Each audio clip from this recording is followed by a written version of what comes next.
Bonjour Sarah, Bonjour Julien. comment ça va aujourd'hui?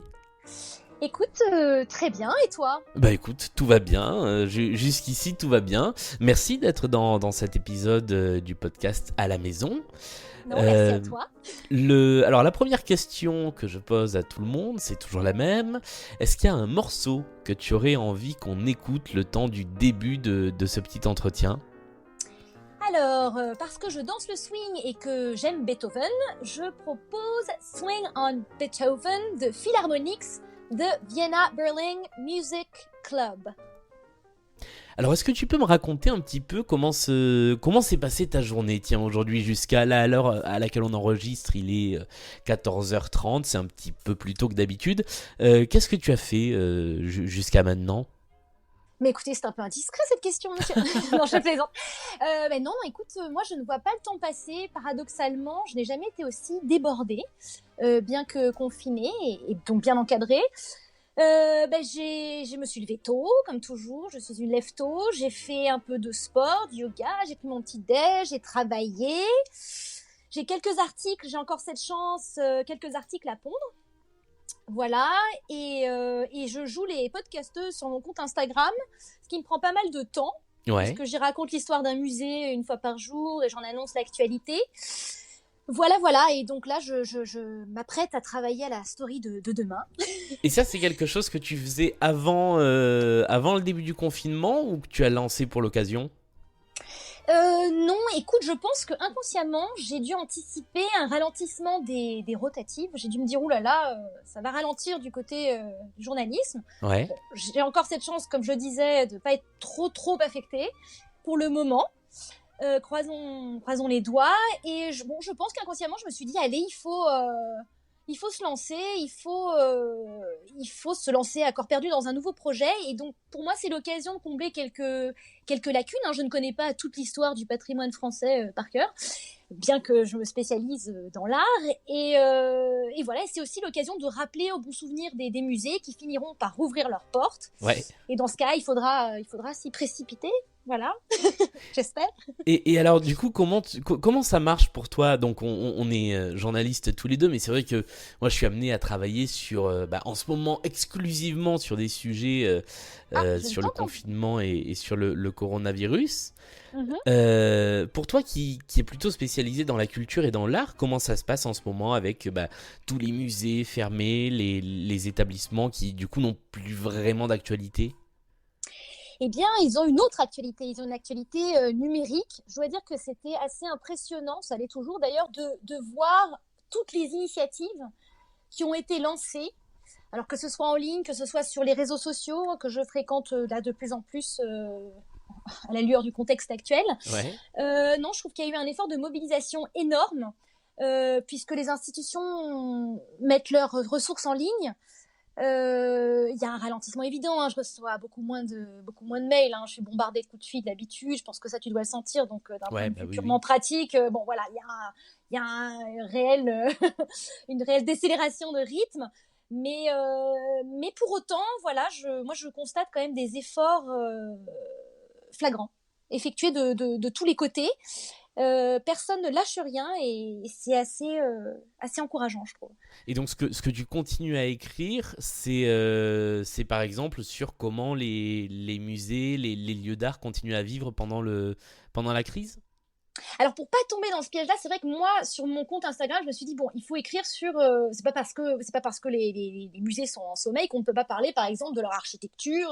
On peut pas y rentrer, mais il y a d'autres choses à dire que. On se raccroche souvent à l'actualité. C'est quand même aussi c'est quand même une contrainte dans notre métier. Il faut l'accroche, il faut l'actu. Bon ben là, non, il y a des histoires aussi un peu plus atemporelles à traiter. C'est ce que je fais pour différents d'ailleurs supports.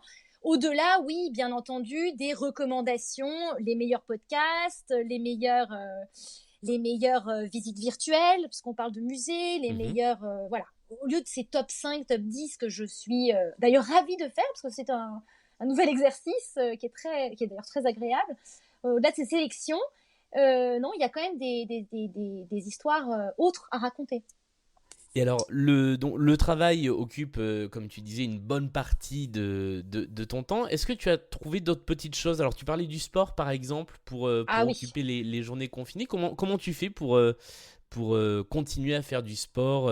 Tu disais aussi que tu faisais de la danse. Pour continuer oui. tout ça tout en restant chez toi? Écoute, moi, je suis assez active et j'essaye toujours de voir le bon côté des choses. Donc, Ouais, pour moi, confinement, ça rime avec, eh bien, raffinement des connaissances et puis affinement de la silhouette. Donc, écoute, moi, j'ai trouvé beaucoup de cours en ligne, des lives sur Instagram et ça m'aide, ça m'encadre énormément. Donc, c'est une chance. Il y a beaucoup de professeurs dont je voulais suivre les cours qui ont généreusement proposé de se connecter pour dispenser leurs conseils et leurs cours habituels en ligne.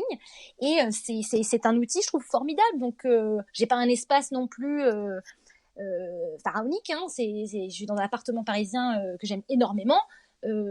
Par exemple, en danse, je peux pas faire des slides, hein, je peux pas glisser à ouais, droite à gauche. C'est pas la taille d'un studio de danse habituel, mais écoute, je me débrouille. Mon école de danse, puisque je danse le swing, mon école de danse, donc Shake That Swing, c'est vraiment aussi mobilisé pour nous faciliter la vie, nous propose des cours en ligne, donc on a toujours un cours hebdomadaire et voire plus, on a énormément de contenu qui nous parvient chaque semaine pour qu'on puisse danser. J'ai un binôme formidable que je salue, avec qui je continue de pratiquer et de chorégraphier, donc on continue, voilà, on ne s'arrête pas, il ne faut d'accord. pas.